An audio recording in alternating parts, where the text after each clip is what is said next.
back in the day, Goosebumps was slightly challenged in some rural areas.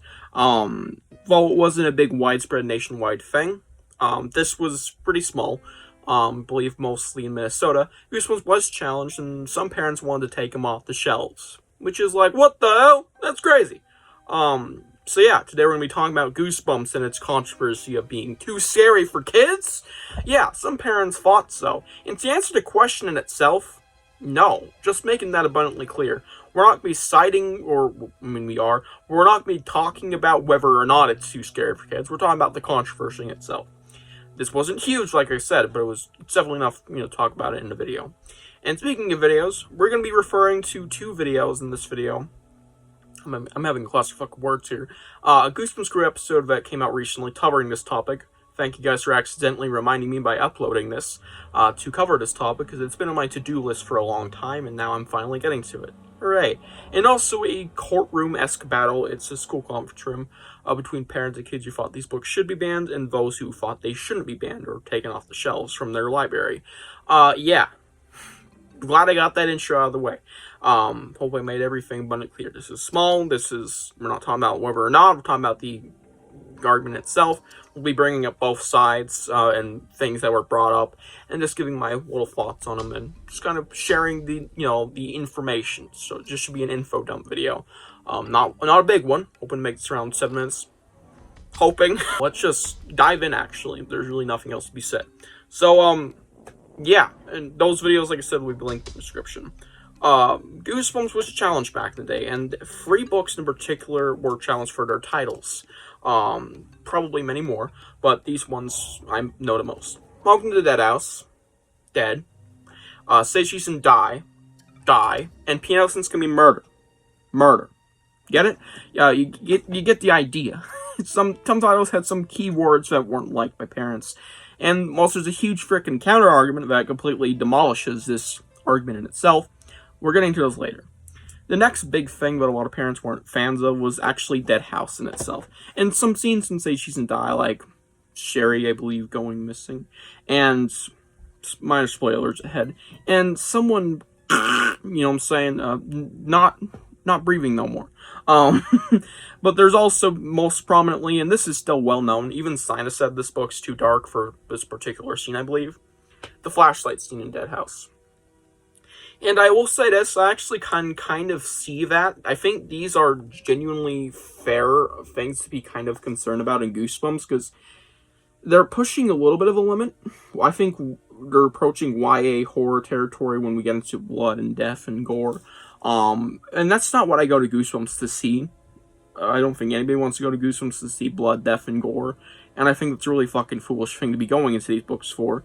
But keep in mind that this is like it for those particular instances. There's nothing quite as close to these, at least at the time, when it comes to, genuinely, mildly concerning things to be put in a kid's book. Nothing close. Like, it's not that bad past those at all. Another thing that parents were kind of iffy about was generally just the idea in itself, and I think these were basically just rumors. Kids horror. Parents probably thought that there was going to be a lot of inappropriate subjects like blood, gore, death, and possibly even more things. And once again, huge counter-argument, same goes for the titles of these books being challenged, that completely demolishes this, and we'll get to that immediately after this next thing. Our final big argument thing that a lot of parents are like, what? These books shouldn't be here, are generally just saying they're not good books. This is the stupidest one. Just flat out the stupidest, most bullshit one besides the rumors I just talked about. They were completely rumors. We won't even fucking bring them up again now. Parents are like, these books are shit literature. You should be reading How to Kill a Mockingbird or something. Which is just like, what?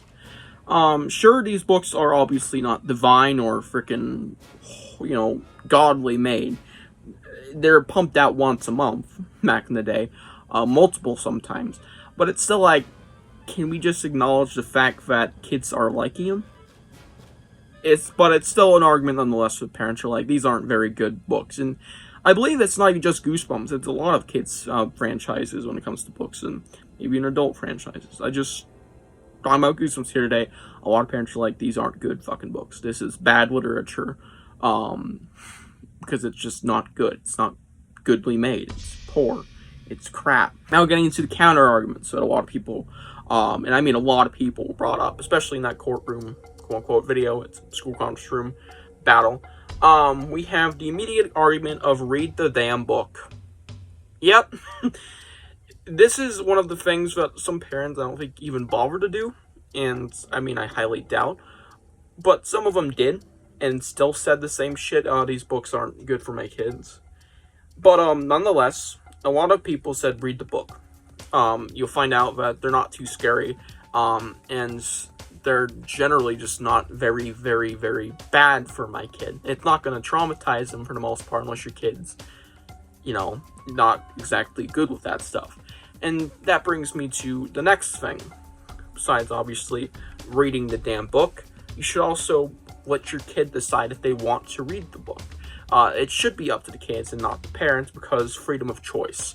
If the kids want to read the Goosebumps books, they should be allowed to. If they can't handle them, I don't think they're going to try and read them again. If they can handle them and they like them, they'll definitely be like, yo, Mom, can we pick up some Goosebumps books at the grocery store next time? That type of shit. And if you don't have the money to spend, you still have a school library. You don't want to put them on the shelves in the school library? Fuck you. And the biggest counter-argument that a lot of people brought up in that video in particular, and I'm sure it was just a huge thing, is let them read the book.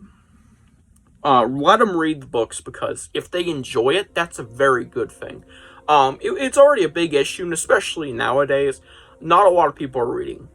And if they're actually freaking reading something for once, even if it is Goosebumps, it's enhancing their reading skills, which is one of the biggest counter-arguments. It makes a lot of sense, because let me tell you, it has helped me, enhance my reading skills, because in kindergarten and early years, I was like, I'm not very big on reading. Of course, I still loved Goosebumps, and I did read it.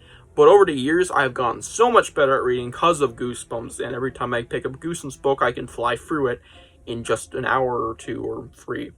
And I have fun with it. And that's generally just going for any kids who like Goosebumps. They're having fun with it. It's making them easier to read.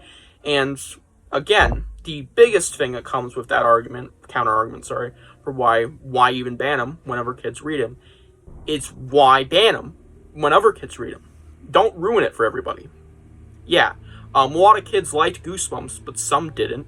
But I don't think any of them truly thought that, hey, I don't like this, we shouldn't have it on the shelves. Because that's a very selfish thing to do. If other kids are really liking them, let them have it. It's not bothering anybody that these kids are reading these books and enjoying them. And whilst there's some kids who can't handle these books, once again, it's up to them to decide that, and also the parents. And if their parents are even like, maybe this is too much for you, again, read the book yourself, and then give it to them saying, you can read this. And if you somehow think it's too scary, hand them another one. Just maybe these two, maybe these two are too scary for your 7-year-old. But hand them Monster Blood, they're gonna be okay. All right, that out of the way. Yeah, there's a lot to be said about this controversy and how stupid it is that it even happened. But I'd like to hear you guys' thoughts on these arguments and counter-arguments down below. And do you have any other reasons why Goosebumps should have been banned, or some other darker, more probably controversial books? What books would be controversial nowadays? Maybe, and even maybe are, because Nightmare on Clown Street would have not flown well, I'll tell you that much. But nonetheless, leave some comments down below on your thoughts on this, and I'll see you guys in the next one. Bye.